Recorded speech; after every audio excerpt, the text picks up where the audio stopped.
మత్తయి సువార్త 10వ అధ్యాయం చూస్తున్నాం. మత్తయి సువార్త 10వ అధ్యాయం. ఆయన తన 12 మంది శిష్యులను పిలిచి అపవిత్రాత్మలను వెళ్ళగొట్టుటకు ప్రతి విధమైన రోగమును ప్రతి విధమైన వ్యాధిని స్వస్థపరచుటకును వారికి అధికారం ఇచ్చాను. ఆ 12 మంది అపోస్తలుల పేర్లేమనగా, మొదట పేదరనబడిన సీమోను, అతని సహోదరుడగు ఆంద్రేయ, జేపాదయి కుమారుడగు యాకోబు, అతని సహోదరుడగు యోహాను, ఫిలిప్పు, బర్తలోమాయి, తోమ, సుంకరి అయిన మత్తాయి, అల్ఫాయి కుమారుడగు యాకోబు, అతని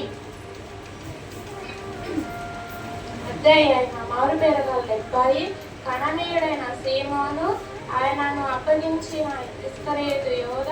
యేసు ఈ 12 మందిని పిలిచి పంపుచు వారిని చూచి వారికి ఆజ్ఞాపించినదేమనగా, మీరు అన్యజనుల దారిలోనికి వెళ్ళకుడి, సమార్యల ఏ పట్టణములోనైనా ప్రవేశింపకుడి, కానీ ఇశ్రాయేలు వంశంలోని నశించిన గొర్రెల యొద్దకే వెళ్ళుడి. వెళ్ళుచు పరలోక రాజ్యము సమీపించి ఉన్నదని ప్రకటించుడి, రోగులను స్వస్థపరచుడి, చనిపోయిన వారిని లేపుడి, కుష్టి రోగులను శుద్ధముగా చేయుడి, దయ్యములను వెళ్ళగొట్టుడి, ఉచితముగా పొందితిరి, ఉచితముగా ఇయ్యుడి. మీ సంచులలో బంగారమునైనను వెండినైనను రాగినైనను ప్రయాణము కొరకు జారినైనను 2 అంగిలనైనను చెప్పులనైనను చేతి కర్రనైనను సిద్ధపరచుకొనకుడి. పనివాడు తన ఆహారమునకు పాత్రుడు కాడు.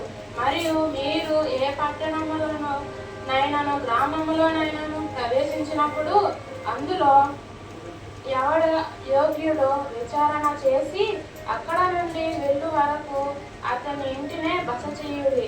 ఆ ఇంటిలో ప్రవేశించుచు ఇంటి వారికి శుభమని చెప్పుడి. ఆ ఇల్లు యోగ్యమైనదైతే మీ సమాధానము దాని మీదికి వచ్చును, అది అయోగ్యమైనదైతే మీ సమాధానము మీకు తిరిగి వచ్చును.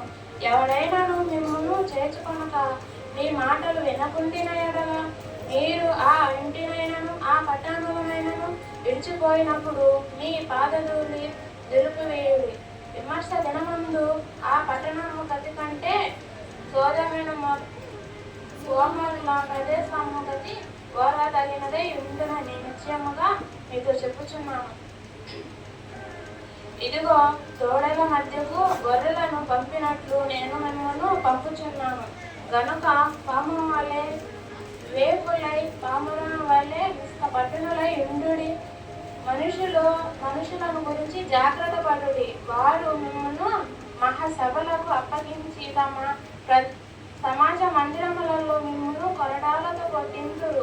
వీరికి అన్య జనులకును సాక్షార్థమై నా నిమిత్తము మీరు అధిపతుల యొక్కకు రాజుల యొక్కకు తేబడుదురు.